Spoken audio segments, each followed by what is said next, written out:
I was waking up at 3 in the morning, there were people in my bedroom. I'm getting out of bed to tackle them. There's no one there. There's dead bodies screaming on the floor. The room stinks of blood. I've got blood in my mouth. I'm being strangled at night. This little boy, he's in my bedroom, wanting or screaming, I won't save him or can't save him. And I've got to live with this all the time.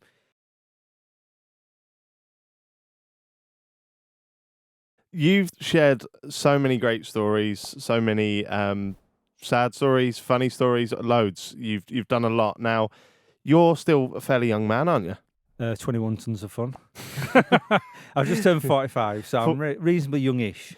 And you're out of the game, aren't done. you? Yeah, I'm done now. You're retired. Do you wanna tell the listeners and the audience why you are done at such a young age? Am I right in thinking that surely that's a young age for an officer to be retired, right? Yeah, you've got to do like now 25 or 30 years and this sort of thing. But basically, cut a long story short, my mum went in for an emergency operation. 11 days later, we switched her life support off. She'd just died that night, and they asked her. They said they were basically pumping her full of everything to keep her going. Was she poorly? No. She's basically New Year's Eve, her stomach ruptured, so they rushed her in, and then 8 days later, she sat up in bed talking. The night before she died, I was there with her, just how I'm talking to you now, and then she's literally because everyone peaks before they die, so they always prime and then do they? Off. Yeah. So they always like I sat there with mum talking, and we're talking now, and then 6 o'clock in the morning, she got to work. Phone goes, they've called us in. And then I spoke to my dad and my brother, and I made the decision. I said, they can retry and operate. I said, you need to let her go. Doctor took me aside. I outlined what I did as a job. Doctor said, just let her go, mate. She's gone. And I knew, as soon as I said she's ventilated, I knew what had gone on. I said that she's already died, hadn't she? And he went, but she was still responsive. You talk to her and she go, like that, because the brain's still working, everything's still ticking over, but only because of what they're pumping with her. So if they stop pumping that, she'll instantly die. Sorry to interrupt. No, it's such a sad story, but I never knew that. So she's ill. You're speaking to her the night before. Yeah. Just not like normally. Yeah. And then basically what they always say, a peak. All energy comes. Oh wow. Basically to do last things they need to be able to do. You know when they always say someone's been shot in a film and they're like, John did it. And it's like just to get as much out as they can do. So. Oh wow. So switch the ventilator off, hold her hand, and she dies. She's gone within seconds. We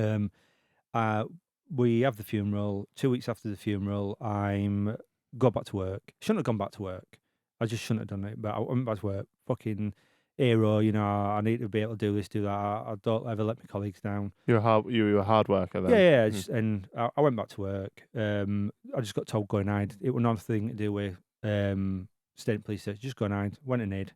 Sat in a car park, looking at pictures of my mum and dad on the phone and stuff like that.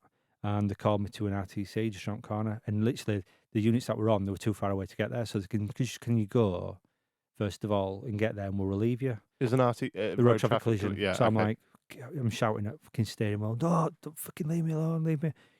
My head's got in calm. Yeah. I'm free sheets to wind. And then said it's a child. And I'm like, well, I'm a dad. If it were my kid, I want someone there. It's not about me. It's about making sure that kid's got someone there to keep him safe. So says, yeah, I'll go. If I get upset, I'm sorry. So I says, yeah, I'll go. Driving's gone to rat shit. And I go, turn down road. Like I said, 100 metres, turn right, front of the cars. And just as I got to front of the cars, they're all saying, come through.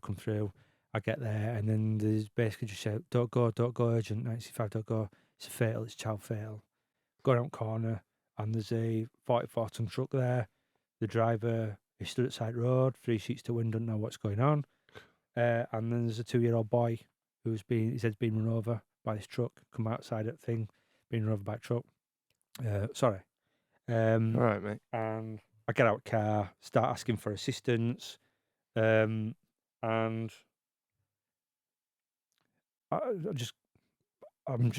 know something's happening. I know something's happening. Start walking towards this little boy. I can see him laid on the floor, little Converse shoes on, hands rolled up. Our baby's doing asleep. As I'm walking towards him, it's feel like I'm getting sucked into the floor, walking through treacle. I'm getting slower and slower. My chest is getting tighter and tighter. And it's like, all I can describe it is like a elastic band going as tight as it can across your chest. And then it just snapped. And I could feel it go. It was like being Like I said, it was like a band. It was like someone whipping you with a towel. It was just like that. It's gone, and just started crying, just bursting into tears at scene. Yeah. I think, like I said before, I think I went over, put my jacket on him, and then I just cried. Just wanted to look after him. I just felt guilty for the fact that I didn't go, the fact that I feel responsible for the fact that I could have gone quicker. I could have, and I could have saved him, but I couldn't. He'd all been run over by a truck. Mm. But the idea being is, I carried that guilt on with me. Mm. So I just got told to go back to the police station just to do some paperwork. Sat in office crying. And then within 6 months, my dad told me he had terminal cancer. Eventually, he dies Christmas time. And then back to work, fatal, negative, fuck you, pig, get a real job, dead body, all trauma. Go to a job with baby Ben, get out of job with a baby Ben, and this is a get out, step out of car, and it's just like going through a time warp. Just get out of car, and I don't know who I am, don't know what I'm doing. The switch is gone. Yeah. They always say you've got too much. This is the breaking point. Switch is gone. Referred straight to my GP. Just couldn't stop crying. Didn't know what was going on. I knew I wrote, but I knew I was in a police uniform. I knew a police car. Didn't know what was going on. Straight to my GP. Referred straight to mental health unit. Straight to I can't remember what it's called in Shipley, like a specialist mental health team, long trauma team. Then straight to another department, and I'm past the department. I'm far too complex for all these people to deal with. Says you need to go to a specialist unit.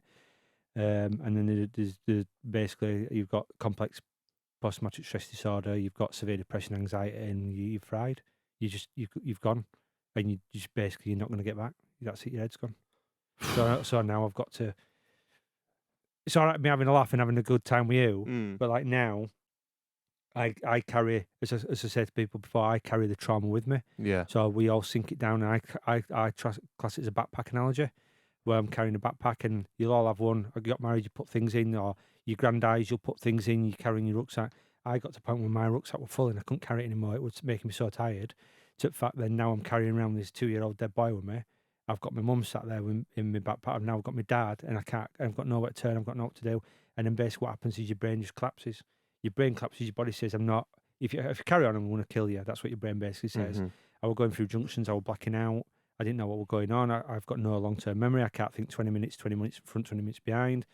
I were having, sorry about rubbing my nose. No, you're right. I were having night terrors, as in like, I was waking up at 3 a.m. There were people in my bedroom. Men stood in my bedroom.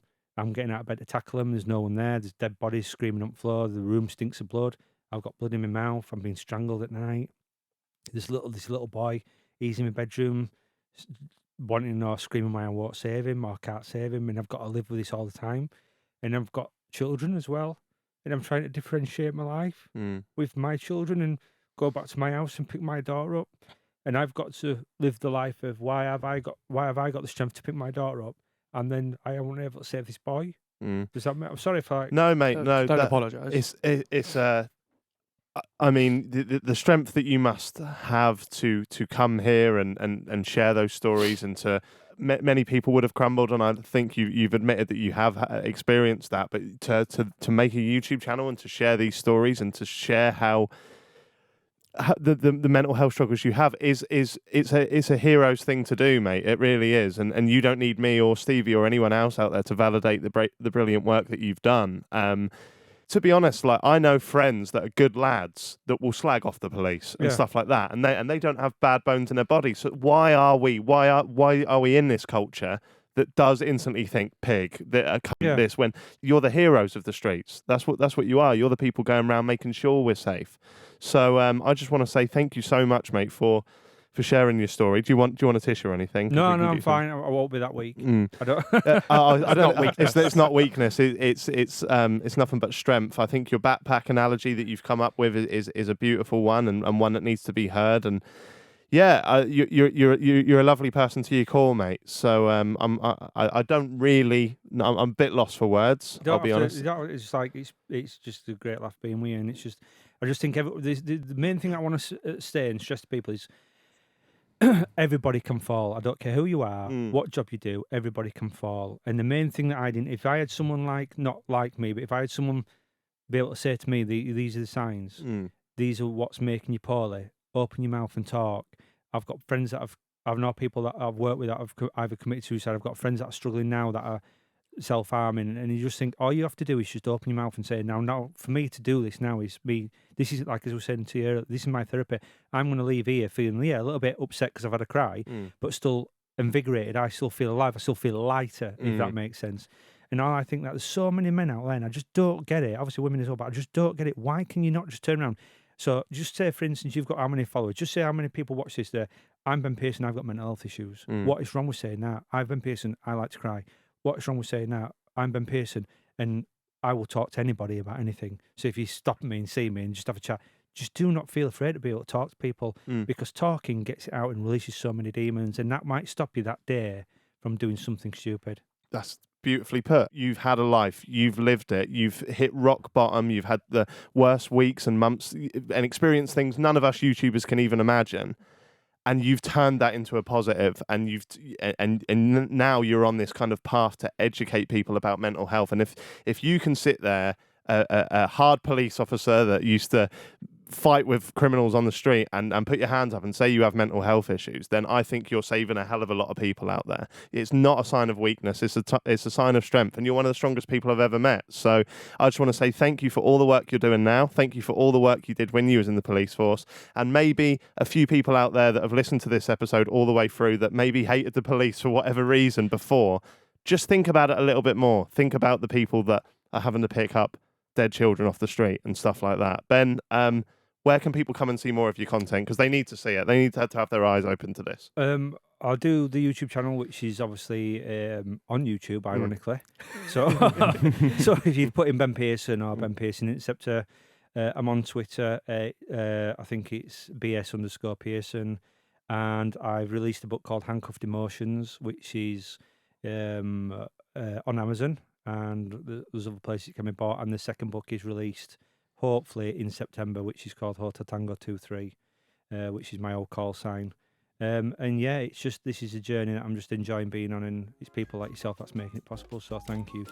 And the look on his face were like, this is serious now. There's a dead body in there. He's basically not got no face. He's been stamped to death. As in, it was so violent, it was untrue. And this is in there, fucking murderers in there. What?